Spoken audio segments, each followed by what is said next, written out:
องครับทีมงานทำยุ่นนะครับ60-400นะครับ60-400นะครับพี่น้องก็ขยับขยายออกนะเอาฟังกันเสียเสียเด้อผ่านในพอตัวเองเข้าตัวโดนแล้วกระทั่งแอปธรรมดาขยับนี่เลยนะแอปธรรมดาตัวต้องมองปลอดภัยนะตะกี้เกินขึ้นสูงสูงลงต่อจ้ารถไปได้หลายขอที่งานทำยุนเทพบุตรจองว่างหางจากนาคลินฟ้าจงโชคดี3 2 1ไป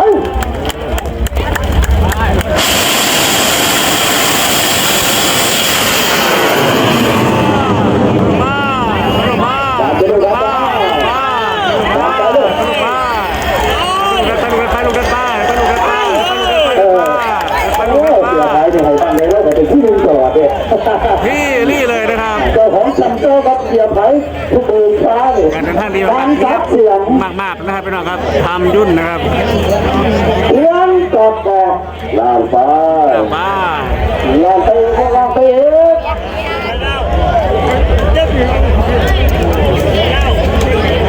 ลางอีกลางอีกสวยงามมากๆนะครับทำกันเลยตีสมควรเด็กทั้งคู่โอ้ติดเรียบร้อยนะครับทำยุ่นนะครับพี่น้องครับกับเบอร์จังหวะที่ท้ายเด้อเลยเบอร์จังหวะที่ท้ายนะครับเดี๋ยวเก็บก้อนเลยจังหวะสุดท้ายมันไปจัดๆนะครับ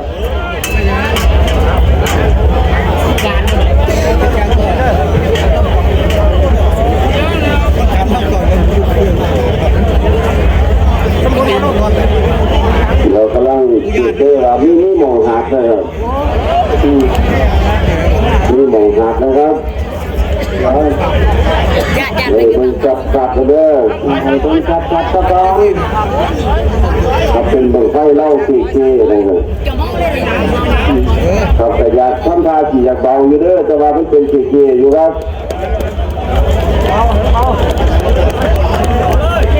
เบิ่งคัดอยู่ตะปอนคนบ่เลยครับเอาบอกกันมาเปิดกันบอกกันมาพบอยู่ครับเอาไว้ลูกเอาไว้บอกยังบ่มีของรถแต่ตอนสัมภาษณ์คนเชื่อเดียวเปิดอย่างประตูอาศัยรูปบินสูงเอาดูได้หรือว่าได้ต้องติดตามถ้าเป็นผมไม่เล่าหางเสียกับเรื่องความต้องออกจากตังเด้อนะครับหางในเรื่องสมบูรณ์นะครับตอนนี้ภาพข่าวเป็นไม่ติดคอเบาอยู่ดูใช่นะครับที่ดินในว่าสนใจน้ำจะทำเราจะทำกันแล้วทำ200พันไป200เอาละ200แล้วที่ดินนะครับ200 บาทเป็นไหนเนี่ยบาทปอกข้าวโตมาอยู่เลยนะครับปอกข้าวโตมาอยู่นะครับ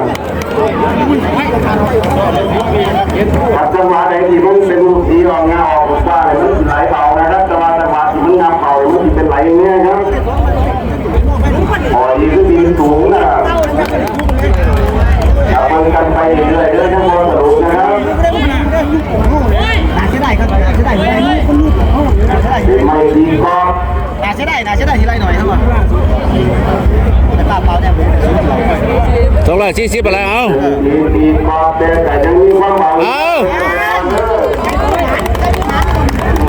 ปัจจุบันบางจังหวัดที่นี่ครับจะประคองมาจน4 เดือนรุ่นนะครับประคองแบบนี้ในรุ่นน้อยนะครับผู้บอกเป็นคนเดียวหัวเรียนลักษณะนี้เลย260 บาทครับรุ่นหาอีก100ได้เกิดนะครับรุ่นหาอีก100นึงได้เกิด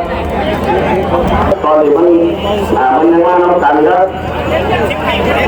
หางไปยังยาวยังสมบูรณ์แต่ว่า